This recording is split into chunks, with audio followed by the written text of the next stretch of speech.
अहो, या वैरभावापोटी जगामध्ये आजवर अनेक चांगल्या माणसांचे बळी घेतले गेलेले आहेत, यापुढेही घेतले जातील. माझा बळी हा शेवटचाच असेल अशी भीती बाळगण्याचं काही कारण नाही. आणि तरी सुद्धा मृत्यूची भीतीमुळे माणसाला नसावीच. ज्या कुणाला थोडं का होईना काही चांगलं काम करायचं आहे ना, त्याने स्वतःला फक्त एकच प्रश्न विचारला पाहिजे की मी जे करतोय ते काम चांगलं आहे का वाईट आहे. बस. मृत्यूची गणितं मुळे त्याने मांडताच कामा नयेत. अथेन्सवासियांनो, ज्या ज्या वेळी तुम्ही मला युद्धावर धाडलं त्या त्या प्रत्येक वेळी मी असाच मृत्यूला सामोरा गेलो. का? तर देवाने मला तत्वज्ञ बनवलं. स्वतःला आणि इतरांना सतत तपासत राहणं, सत्याचा शोध घेणं हे तत्वज्ञाचं कर्तव्य आहे. ही देवांची आज्ञा आहे.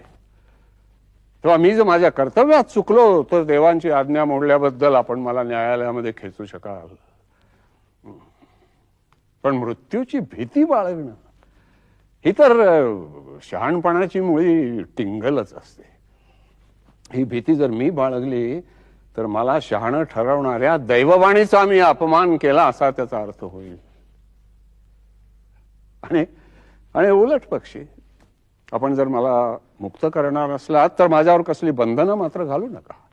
नाही, कदाचित तुम्ही असं म्हणाल की सॉक्रेटिस, यावेळी आम्ही मेलिटसचं न ऐकता तुला मुक्त करतो, पण ते एका अटीवर. तू तुझ्या तत्वज्ञाच्या व्याख्येप्रमाणे जगणं थांबवलं पाहिजेस. स्वतःला आणि इतरांना सतत तपासत राहणं, सत्याचा शोध घेणं हे तू थांबवलं पाहिजेस. तू जर परत असा वागताना आढळलास तर मात्र तुला ठार मारावं लागेल असं कदाचित तुम्ही म्हणाल. पण अथेन्सवासियांनो, माझं तुमच्यावर कितीही प्रेम असलं तरी देवाची आज्ञा मला मोडता येणार नाही.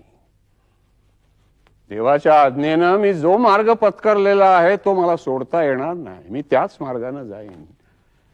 तत्वज्ञानाचा अभ्यास आणि शिकवणं हे मी कधीही सोडणार नाही.